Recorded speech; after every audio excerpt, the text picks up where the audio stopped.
Jean-Claude Mourleva, bonjour. Bonjour. Un grand merci d'avoir accepté l'invitation de la Fringale culturelle.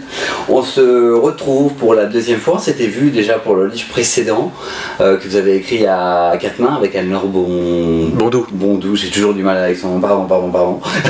On lui dira pas. Ouais, c'était un gros coup de cœur là pour le coup pour moi, qu'on retrouve en poche. Chez Pocket actuellement. Oui.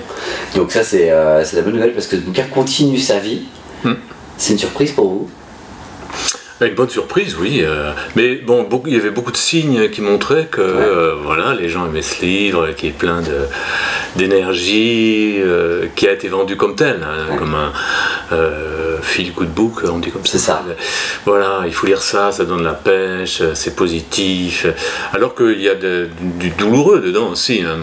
Mais la tonalité de base est quand même celle-ci. Donc les gens, et puis actuellement les gens en ont besoin. Et c'est pourquoi ce nouveau roman n'est pas tout à fait dans la même tonalité. Alors c'est pas la même tonalité. Je l'aime beaucoup aussi, bien sûr, autant même. Alors on se voit aujourd'hui pour votre actualité, Mes Amis Devenus, disponible depuis le 12 mai en librairie aux éditions Fleuve Édition. C'est votre deuxième roman qui s'adresse aux adultes?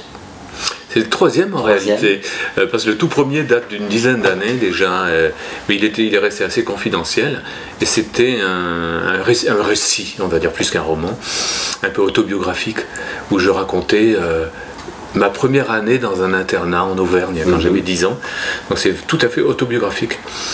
Mais destiné aux adultes, par l'écriture et voilà, le travail sur l'écriture. Et maintenant, ces deux-là, donc en réalité, celui-ci est le troisième. Parce que vous êtes connu comme un auteur de jeunesse, vous avez beaucoup publié. Pourquoi vouloir rajouter ce pan à votre carrière d'écrivain? C'est une continuité logique, c'est une façon d'aller voir ailleurs. Voilà. Autant en littérature dite de jeunesse, j'ai fait des choses extrêmement différentes. Il y a des romans comme La rivière à l'envers qu'on peut lire à 10 ans, 11 ans, mais les 3-4 derniers s'adressent plus à des grands ados, à des adultes. Ils sont très tout public, c'est-à-dire qu'en les écrivant, je ne pensais pas spécialement jeunesse. C'est des histoires un peu qu'on peut lire quand on a 15 ans aussi. Alors que celui-ci, je ne suis pas sûr qu'un lecteur de 15 ans ou une lectrice de 15 ans s'y retrouverait vraiment. C'est des problématiques d'adultes plutôt. Mais pour moi, il n'y a pas une rupture par rapport à ce que j'écrivais avant en jeunesse, pas du tout. C'est pas plus difficile, ni moins difficile, ni plus engagé, ni moins. C'est aller ailleurs. Alors, justement, Mes Amis Devenus, on les suit pendant 40 ans. Vous avez votre personnage qui s'appelle Silver, pardon, j'ai failli oublier, parce que moi je m'attache au personnage, mais alors les noms, j'ai pas de mémoire. Et racontez-nous un peu le pitch de votre bouquin. Alors, le narrateur, c'est ce Silver, il s'appelle Silver Benoît. C'est un homme qui a la soixantaine. Et un jour, il reçoit un coup de téléphone de son ami Jean, qui est l'ami de sa vie. Le grand ami de sa vie, comme on pourrait dire, le grand amour de sa vie. Le grand ami de sa vie, c'est Jean. Et Jean lui dit, si on louait une maison sur l'île de Ouessant, et puis on se retrouverait tous les 5. Les 5, c'est-à-dire Marat, Luce, l'ours, toi et moi. Voilà. C'est-à-dire les 5, et on était à la vie, à la mort, en terminale, tu te souviens, seconde, première, terminale au lycée, on ne s'est plus jamais revus. On se retrouverait tous les 5, puis on se raconterait ce qu'on est devenu. Alors, dans un premier temps, Silver, mon narrateur, dit non, pas question, ça va être le défilé des monstres à 40 ans de plus, mais comment on va... Ça va être effrayant, quoi. Et puis le Jean est insistant, donc il dit bon, pourquoi pas. Et d'autant plus qu'il va y avoir Marat, et dont il était éperdument amoureux quand il avait 17 ans. C'est son premier amour, et finalement le grand amour de sa vie, même si il n'a pas vécu avec elle. Donc il se rend le premier sur l'île d'Ouessant, il loue une maison, il l'ouvre, il la prépare, et il attend ses amis qui vont arriver le lendemain au ferry de 18h10. Et cette émotion de l'attente déchaîne sa mémoire, et il se rappelle ces années incandescentes, donc vécues avec les 4 autres au lycée, et même ça l'entraîne plus loin encore dans son passé, à lui, sa petite enfance. Et dans le dernier tiers du roman, eh bien, ils arrivent. Voilà. Et le dernier tiers du roman raconte leur retrouvaille sur 5 jours. chaque chapitre se terminant par ainsi s'achève le premier jour de nos retrouvailles, ainsi s'achève le second jour, etc. Là, du coup, à travers ce livre, vous parlez de l'amitié, mais de sa teneur dans le temps. Oui, c'est un peu plus qu'un livre sur l'amitié. C'est un livre sur l'amitié, mais ils étaient amis il y a 40 ans. Jean, on le met à part. Hein. Mais les trois autres, il ne sait pas comment ils sont. Peut-être qu'ils sont devenus détestables. Peut-être que Luce sera devenue complètement folle. Elle avait des prédispositions déjà. Peut-être que Mara sera vraiment une bourge insupportable. Elle aussi avait des prix. Et peut-être que l'ours sera devenu très bof. Donc il ne sait pas ça.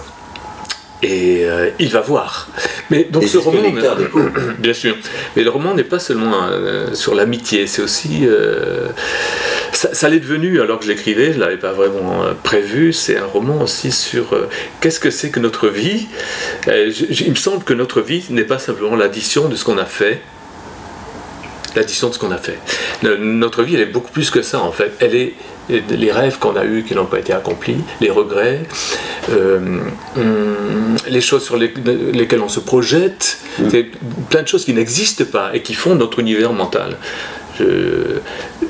Imaginons que si je vous pose la question, que faisiez-vous le 16 avril 2006 ? Vous ne pouvez pas le dire. Vous ne savez pas, à moins de faire des recherches vraiment difficiles peut-être. C'est perdu. Personne ne peut le dire, même pas vous qui l'avez vécu. D'une certaine façon, ça n'existe pas. Alors que j'imagine toujours que demain, vous avez un rendez-vous très important avec quelqu'un qui vous importe. Et vous y pensez. Ça n'a pas eu lieu, ça n'existe pas. Et pourtant, ça a une grande réalité pour vous.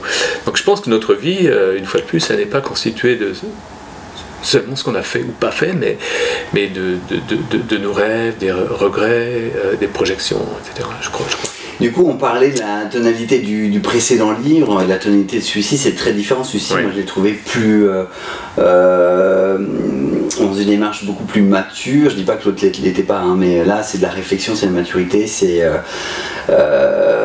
et un peu plus triste, un peu plus profond aussi. Oui, mais j'aime bien la tristesse en fait. Si elle est réussie, ça me réjouit. Je suis très joyeux après. Parce qu'en fait, quand on écrit, n'importe quel écrivain vous le dira, il est heureux s'il a l'impression qu'il a réussi. C'est ça. Hein.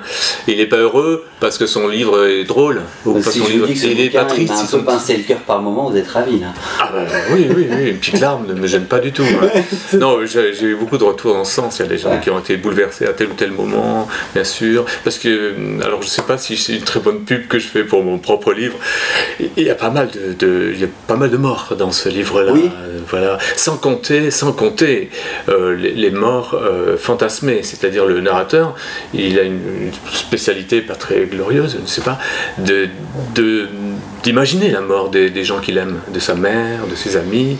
Il imagine leur mort, comment ils vont mourir, l'enterrement, comment il va être, tout ça. C'est une façon aussi peut-être par anticipation de désamorcer la douleur que ça va représenter. Douleur, la peur aussi. La peur, oui, bien sûr. Oui. Donc, aux morts réelles s'ajoutent ces morts-là. Et au bout du compte, il est beaucoup question de mort dans ce livre, et qui n'est malgré tout, vous avez dit triste, je ne sais pas, il est drôle aussi quand même. Ouais, non mais bien sûr, il y a des moments, oui, par les situations de la vie. Oui, parce que